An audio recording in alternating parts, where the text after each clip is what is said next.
Olá pessoal, tudo bem? Eu sou o pastor Giovanni, eu tenho uma palavra de Deus para o seu coração. Nós estamos numa série de vídeos sobre os salmos, os lindos salmos poéticos de Davi, dos filhos de Asaf, de Moisés, os diversos salmistas que nós temos na palavra de Deus. E hoje nós estamos vendo o salmo de número 39, a segunda parte do salmo 39, com a graça de Deus. Vamos encerrar esse salmo que tem como título aqui a fragilidade humana, a pequenez de nós seres humanos diante da imensidão da eternidade, diante da imensidão e da grandeza do nosso Deus, a fragilidade humana, parte 2. Então, abra o seu coração, deixa Deus falar com você através da palavra, espero de alguma maneira ser bênção na sua vida, nessa manhã preciosa que Deus tem preparado para nós. Então, vamos começar a partir do versículo 6, que foi o último texto que nós lemos no nosso encontro anterior. A Bíblia diz assim, no Salmo de número 39, versículo 6: na verdade, todo homem anda numa vã aparência. Na verdade, em vão se inquietam, amontoam riquezas e não sabem quem as levará.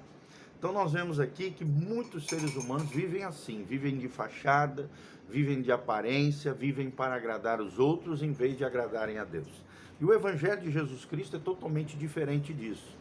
Não podemos viver de aparência, de imagem, de autoimagem, de querer aparecer para os outros, de usar máscaras no nosso dia a dia, de forma dissimulada, enganosa. Temos que viver de verdade, com autenticidade, com transparência, porque quem vive de aparência está, na verdade, vivendo de inquietação, vivendo para mostrar para os outros, vivendo querendo agradar os outros e não verdadeiramente querendo agradar o verdadeiro Deus, o Deus da Bíblia.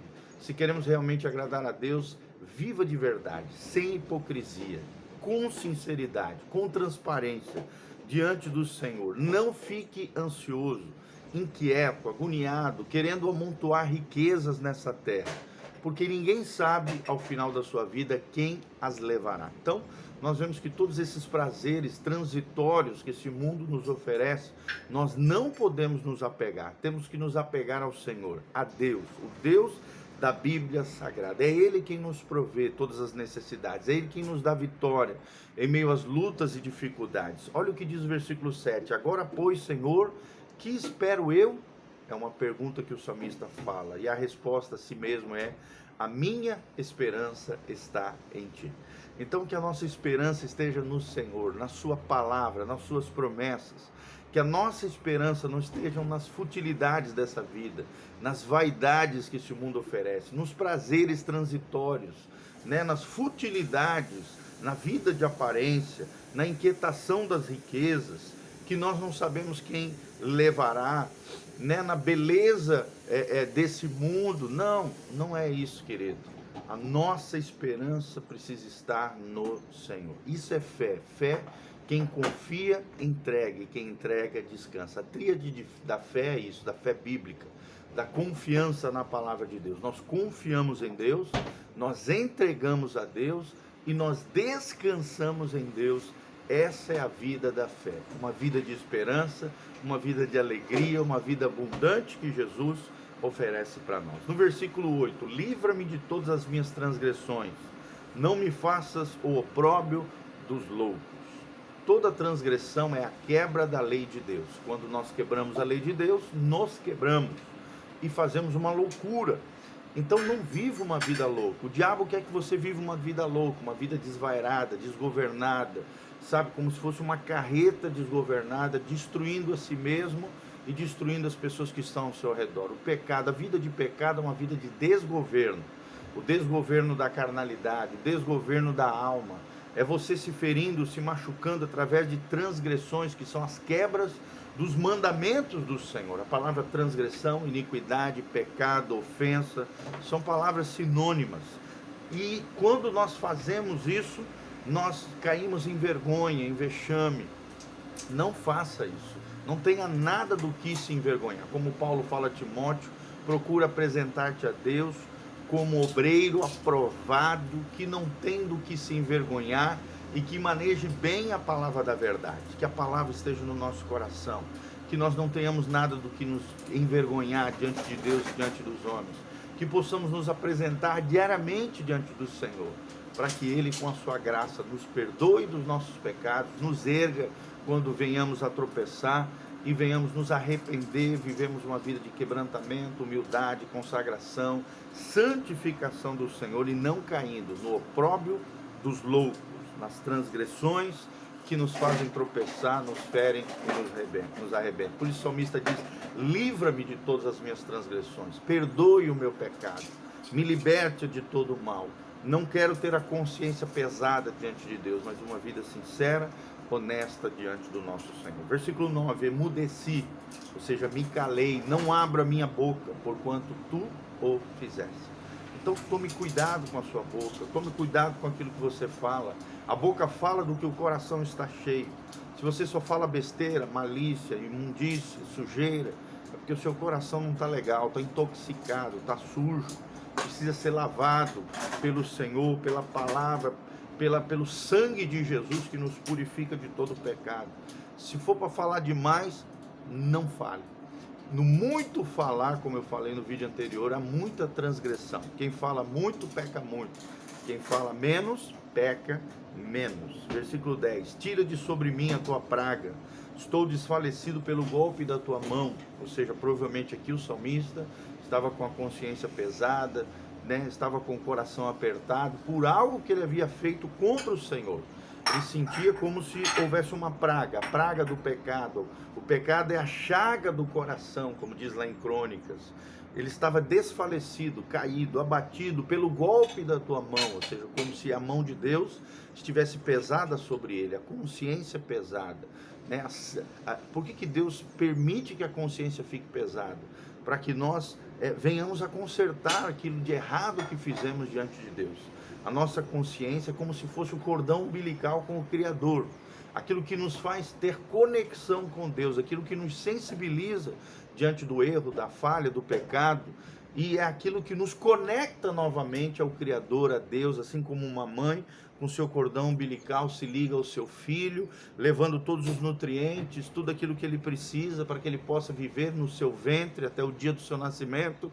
Assim também nós somos conectados com Deus pelo cordão umbilical sensorial chamado consciência. A consciência nos faz perceber as coisas de Deus, nos faz perceber que estamos ligados a um Criador, que um dia teremos que prestar conta diante dele, que ele é a nossa fonte de vida, que é dele que vem o alimento para a nossa alma, para a nossa jornada nessa terra. Então não fique com a mão pesada sobre você, conserte a sua vida, vença e arranque de sobre você a chaga, a praga chamada pecado. E no versículo 11 diz: quando castigas o homem com repreensões por causa da iniquidade, fazes com que a sua beleza se consuma com a traça.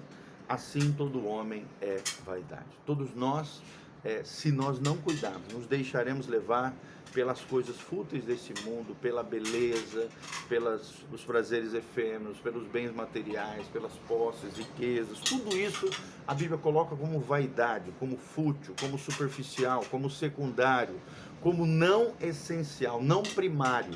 O primário é buscar em primeiro lugar o reino de Deus. E a Bíblia diz em Mateus capítulo 6, todas as outras coisas vos serão acrescentadas. Basta cada dia o seu mal. Não andeis inquieto por coisa alguma. Tudo que tem nesse mundo e que esse mundo oferece é vaidade. Mas aquilo que Deus oferece é eterno, é vida eterna, é vida abundante, é vida abençoada. Não viva debaixo da iniquidade. Deus não quer castigar o homem, por causa da iniquidade, mas sim quer que o homem viva uma vida em santidade e consagração, porque se ele se envolver em iniquidade, se ele se envolver nas coisas contrárias à palavra de Deus e que nos ferem desse mundo, todo homem será vaidade, uma vida fútil, indiferente, sem significado, sem propósito, igual uma barata tonta, correndo para lá e para cá, tentando buscar sentido para a sua vida, vivendo fora do propósito de Deus, porque pecado é errar o alvo, é viver fora do propósito. E a vontade de Deus, irmãos, é boa, perfeita e agradável. A vontade de Deus é viver segundo os seus preceitos, segundo os seus mandamentos. Versículo 12, ouve, Senhor, a minha oração e inclina os teus ouvidos ao meu clamor. Deus quer ouvir a tua oração, Deus quer ouvir o teu clamor. Deus tem os ouvidos atentos ao clamor dos seus filhos, assim como uma mãe no meio de uma multidão, quando vê seu filho chorar, percebe o choro, o pranto do seu filho a longa distância, tem essa sensibilidade, essa percepção. Da mesma maneira, Deus, o nosso Pai, quando estamos chorando, clamando, invocando, orando, seja onde for, a que distância for, Ele tem os ouvidos atentos para nos escutar, ir na nossa direção, nos socorrer. É o que diz o salmista: não te cales perante as minhas lágrimas. Deus não se esquece do seu choro, da sua dor, do seu sofrimento, das suas lágrimas. E aí ele continua dizendo: porque sou um estrangeiro contigo e peregrino como todos os meus pais. Então o salmista aqui reconhece, o seu distanciamento de Deus e quer se aproximar novamente do Senhor. Ele se compara a um estrangeiro, um peregrino, a um errante, a um forasteiro, como eram os seus pais, mas quer se voltar para Deus, voltar ao coração de Deus, clamando o Senhor, orando. Quando oramos, nos reaproximamos de Deus, nos conscientizamos do Criador, nos voltamos para Deus e Deus ouve a nossa oração, o nosso clamor. E no 13, o salmista termina: poupa-me até que tome alento antes que me vá e não seja mais. Então ele está invocando pelas misericórdias de Deus, a compaixão de Deus. Senhor, me preserve, Senhor, me poupe do mal, da iniquidade, do tropeço, do erro, de andar debaixo da consciência pesada, de me sentir culpado com meus erros e falhas. Senhor, me dá um refrigério, me dá um alento, sopra sobre mim da tua vida, me capacita, me ajuda, antes que eu vá dessa vida, antes que eu vá embora, antes que eu pereça e não seja mais. Senhor, me poupe, me preserve e me guarde. Que esse seja o clamor do nosso coração, diante da fragilidade humana, diante da fragilidade da nossa vida. Lembre-se, espere no Senhor, que a sua esperança seja Deus, que a sua oração te reaproxime de Deus, que o teu clamor seja ouvido pelo Senhor, e que Deus te preserve do tropeço, do erro, da falha, e que te dê alento, refrigério, te renove na sua presença todos os dias, diante da sua face. Amém? Que essa palavra venha abençoar a tua vida, o seu coração nessa manhã preciosa que Deus preparou para nós. Olha que coisa linda, o texto sagrado nos alimenta, nos fortalece, nos ergue, nos levanta no Senhor e nos capacita a viver a vida que Deus projetou para nós. Glória a Deus. Aqui debaixo, dá um joinha, compartilha esse vídeo com outras pessoas. Se você ainda não segue o nosso canal, aperta no sininho, siga o nosso canal. E aqui debaixo tem todas as informações das nossas redes sociais, dos nossos contatos, horários dos cultos.